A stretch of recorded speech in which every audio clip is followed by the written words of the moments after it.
Masih membahas, apalagi kalau bukan seputar orang-orang yang mengaku peneliti, kita teliti orang-orang tersebut. Mari kita simak apa yang kami bahas terhadap orang-orang yang mengaku peneliti, tetapi sebenarnya mereka adalah... Mungkin teman-teman bisa memberikan ide pada kami ya, dalam kolom komentar nantinya. Roy Suryo ini masuk tipe seseorang yang bertipe apa ya? Artinya tipenya ini karakter dia ini sebenarnya karakter yang bagaimana ya?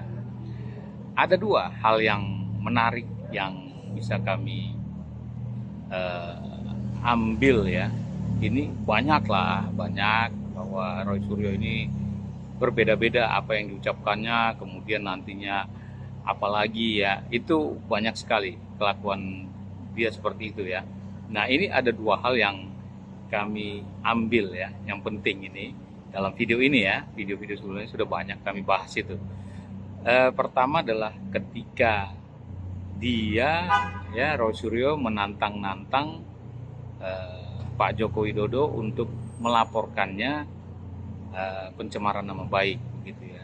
Dia tantang terus itu, dan setelah itu kemudian dia mengatakan ya, Pak Joko Widodo itu sudah melaporkan dia ya, melaporkan Roy Suryo dengan tuduhan pencemaran nama baik itu, dan katanya apa sih namanya ya, jahat katanya ya.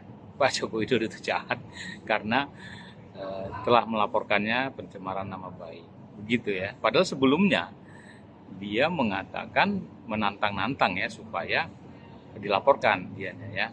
Ini sama dengan apa peristiwa pada kami sebelumnya ya. Ketika dia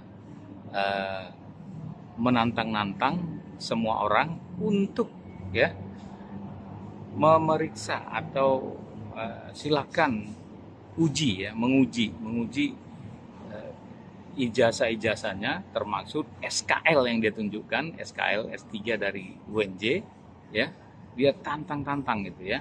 Kemudian ketika kami melakukan penelusuran baik dari data-data empiris yang open access, kemudian kami melakukan audiensi, ternyata gelar doktornya ini bermasalah ketika masa perkuliahannya. Status mahasiswanya seharusnya sudah drop out pada Mei 2023, di mana peraturan rektor mengatakan mahasiswa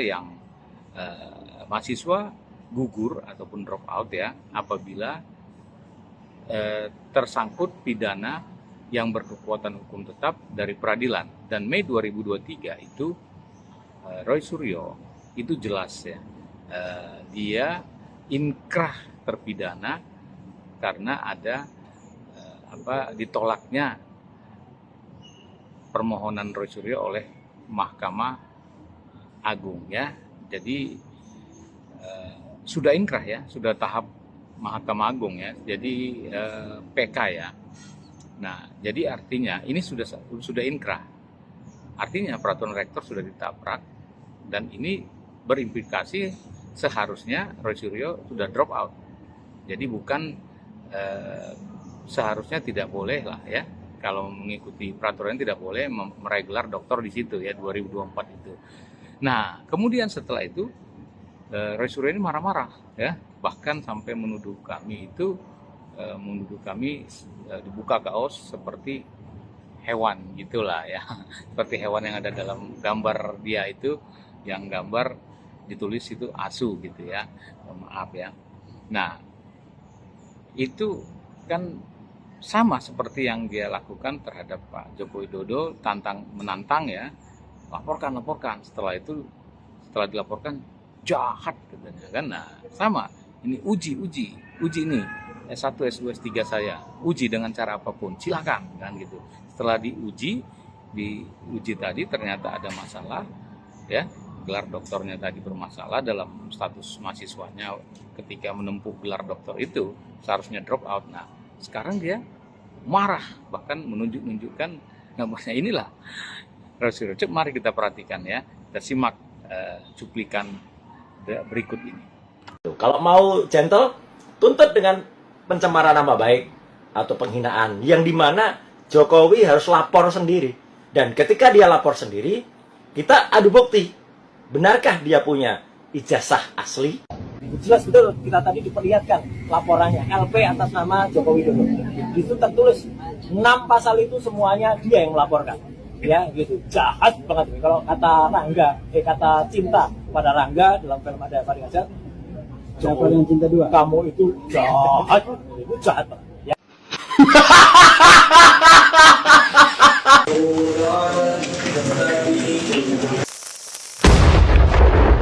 Dari S1 dari UGM ini dituduh palsu. Clear ya, jelas betul. Ini ada legalisasinya. Silakan difoto, silakan dianalisis. Ya, kalau ada orang ya, silakan diuji ELA, silakan diuji luminance ingredient. Silakan diuji apapun kalau ini apa ijazahnya. Kemudian artinya bentuk kejujuran. Kemudian ijazah S2 saya dari UGM juga ini. Silakan diuji. Silakan diuji juga. Ini saya magister kesehatan, makanya di belakang saya ada MKes-nya. Kalau tadi gelarnya di depan ada dokter Andesnya. Dan saya S3. Kenapa saya perlu tulis S3? S3 inilah saya memutuskan untuk mengundurkan diri dari partai karena saya sekolah menempuh S3 ini. Dan alhamdulillah 4 tahun kemudian saya lulus dari Universitas Negeri Jakarta. Bisa diuji. Bisa diuji. Tindakan. Karena mereka tak ubahnya adalah mereka-mereka yang ada pada kaos ini. Ya. Apa kaos ini? Nggak perlu saya baca. Mereka ibaratkan yang teriak-teriak itu, ya, itu adalah Taufik Bilpake, kemudian Richard Huta-Julu dan kawan-kawan. Mereka. Mana itu Mas Roy?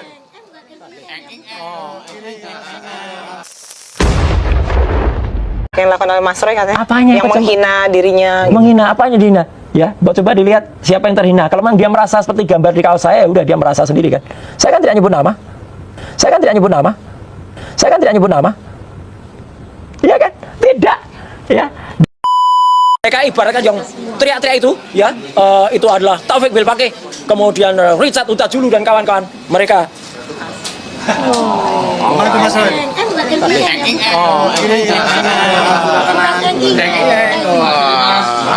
Agak kurang Mas. Kabeh. Ya, mereka itu kabeh. Nah, itu ya. Ketua harian. Akulah. Ya, si Billy ya. Billy. Billy itu punyanya Michael yang jaga di luar yang itu namanya Billy itu ya. Iya, benar ini. Atau Muhsin Taufik Bilpake ini. Si Billy itu nama anjing saya. Yang paling gede itu namanya Billy. Itu nama anjing saya nama si Billy. Itu nama anjing saya nama si Billy. Jadi ini penting untuk semuanya. Saya belum pernah menggunakan ijazah saya S3 untuk tujuan publik. Jadi sebenarnya orang-orang ini yang sekarang lagi ribut resek ini ya. Iya, ini salah gitu. Karena Kenapa? Mas Roy tidak menggunakan itu. Tidak menggunakan itu untuk kepentingan publik. Saudari ini bisa diterangkan ahli di bidang apa? Ya. Pada pokoknya. Saya selama ini lebih menekuni bidang yang disebut sebagai telematika. Telematika adalah kependekan dari telekomunikasi, media, dan informatika. Sidang Citizen Lawsuit Solo 18 Februari 2026. Itu nama saya di situ. Dokter dan teorisonya magister kesehatan. Dokter dan teorisonya. Tersangka kasus meme Stupa Borobudur Roy Suryo kembali menjalani pemeriksaan di Polda Metro Jaya.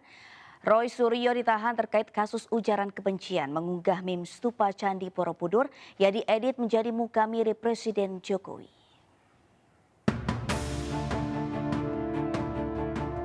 Tersangka kasus meme Stupa Borobudur Roy Suryo kembali menjalani pemeriksaan di Polda Metro Jaya.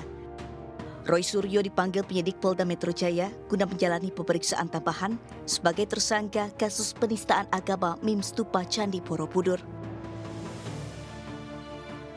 Sebelumnya Roy Suryo jadi sorotan karena video dirinya mengikuti acara klub mobil tersebar dan viral. Roy Suryo tertangkap kamera tertawa padahal sebelumnya jatuh sakit saat menjalani pemeriksaan. Dengan menggunakan penyangga leher, mantan Menpora ini bersenda gurau dengan koleganya. Padahal statusnya saat ini sebagai tersangka dan berdalih sakit. Membuat heboh karena videonya tersebar. Roy Suryo meminta maaf melalui pengacaranya, Elza Sharif. Roy Suryo terseret masalah hukum dan menjadi tersangka kasus dugaan penistaan agama karena mengunggah meme stupa Candi Borobudur yang diedit menjadi muka mirip Presiden Jokowi. Dari Jakarta, Tim Liputan iNews melaporkan. Di video kali ini, kami hanya ingin menampilkan beberapa slide cuplikan-cuplikan dari kelucuan-kelucuan Mas Roy Suryo ya. KRMT Roy Suryo yang mengaku peneliti. Ya, kalau kami mengatakan kelucuan, walaupun itu sebetulnya ya bertolak belakang dari apa ucapannya dan sikap yang dia pertunjukkan ya. Jadi kelucuan sajalah. Kalau nanti kebohongan belum tentu itu bisa dia terima. Jadi kelucuan saja ya. Kami mengatakan lebih tepatnya kelucuan-kelucuan ya.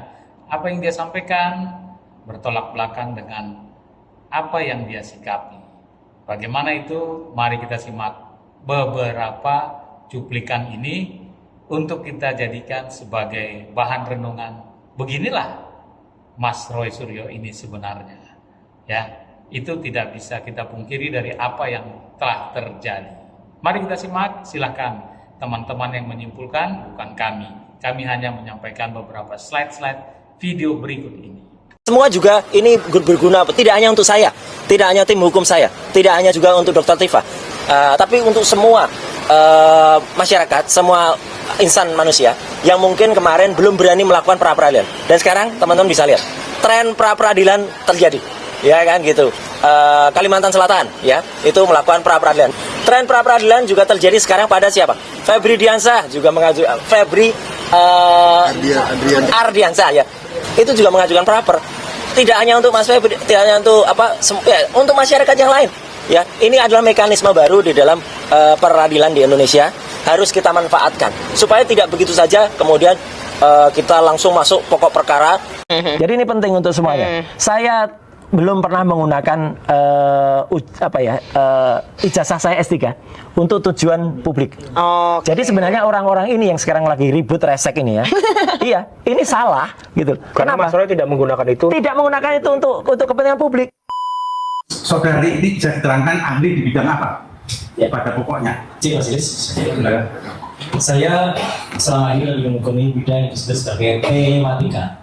Telematika adalah kependekan dari telekomunikasi, media, dan informatika. Dan sidang Citizen Lawsuit Solo 18 Februari 2026. Itu nama saya di situ. Dr. Karen Terosonya, Magister Kesehatan. Dr. Karen Terosonya, Dr. Karen Terosonya. Yang dilakukan oleh Mas Roy katanya. Apanya yang menghina dirinya. Menghina apanya dihina? Ya, coba dilihat siapa yang terhina. Kalau memang dia merasa seperti gambar di kaos saya, udah dia merasa sendiri kan. Saya kan tidak nyebut nama. Saya kan tidak nyebut nama. Saya kan tidak nyebut nama. Iya kan? Tidak. Ya. Mereka ibaratkan yang teriak-teriak itu, ya, itu adalah Taufik Bilpake, kemudian Richard Utajulu dan kawan-kawan mereka. Mana itu Mas Roy?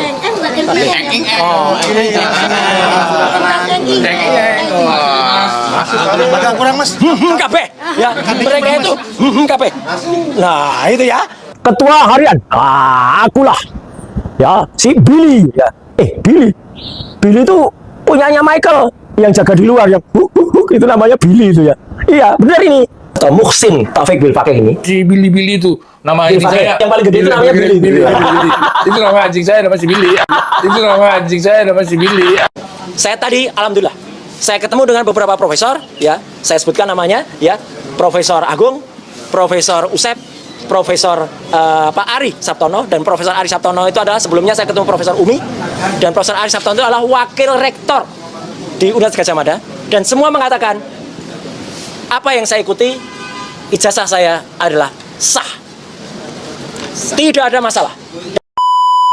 Oke, ini kita juga mencoba untuk mengkonfirmasi dari pihak WNJ-nya sendiri terkait dengan bagaimana hasil yang disampaikan oleh Bang Bil sendiri, yang dijawab oleh pihak WMJ melalui sambungan WhatsApp. Saya baca ini terkait hal tersebut, UNJ sampai saat ini masih mendalami dan mengkaji persoalan yang ada sesuai dengan peraturan yang berlaku. Nah, dan satu lagi yang penting, saya dititipi pesan oleh Universitas Negeri Jakarta, yaitu oleh Prof. Ari Satono, UNJ tidak akan menggelar konferensi pers atau menggelar statement resmi, tidak perlu. Beliau menyerahkan, sudah Mas Roy saja yang sampaikan. Jadi saya menyampaikan ini sekaligus membantah apa yang dilakukan oleh saudara Richard Huta-Julu dan saudara Bill Fakih. Bukan nanti izin saya sampaikan anunya. Karena nggak mungkin dari UNJ yang membuat press conference gitu, enggak ya Prof ya? Kalau soal itu. Malah sebaiknya nggak usah aja Prof, daripada nanti malah diseret-seret ya toh, saya aja nanti. Jadi izin yang menanyakan. Sebelum ujian tutup ada seminar hasil, sebelumnya ada seminar proposal, seminar hasil, kemudian ujian terbuka dan wisuda. Itu semua ada. Pada saatnya saya akan tunjukkan semua bukti foto-fotonya. Saya mengikuti ujian akhir atau ujian terbuka itu pada tanggal 23 Februari. Maaf, 23 Januari tahun 2026. Maaf, 23 Januari tahun 2026.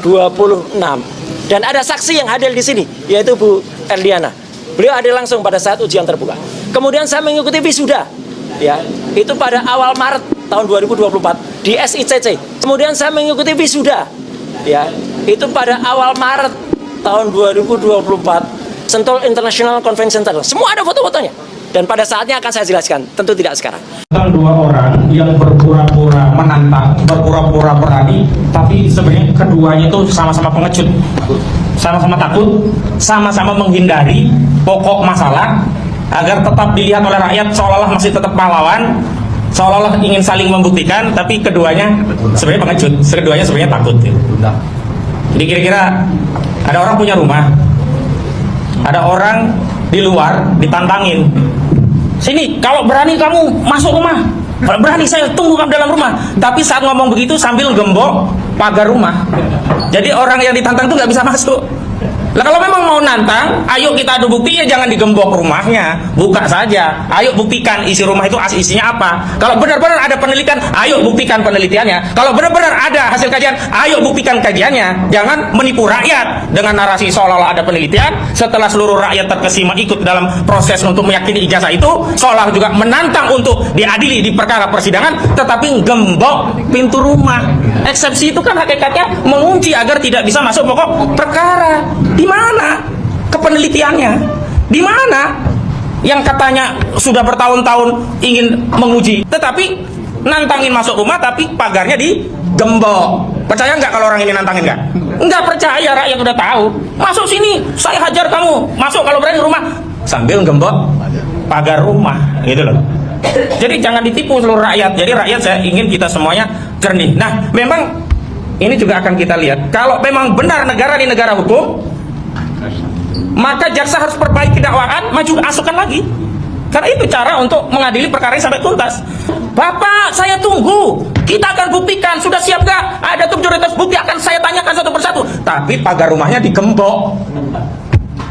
Terlihat ya bagaimana Roy Suryo ini ketika akan bertemu seseorang yang dia anggap ya, mungkin dianggap tokoh yang akan bisa membawa dirinya untuk bisa mencapai atau menggapai hasrat cita-citanya atau apapun itu ya.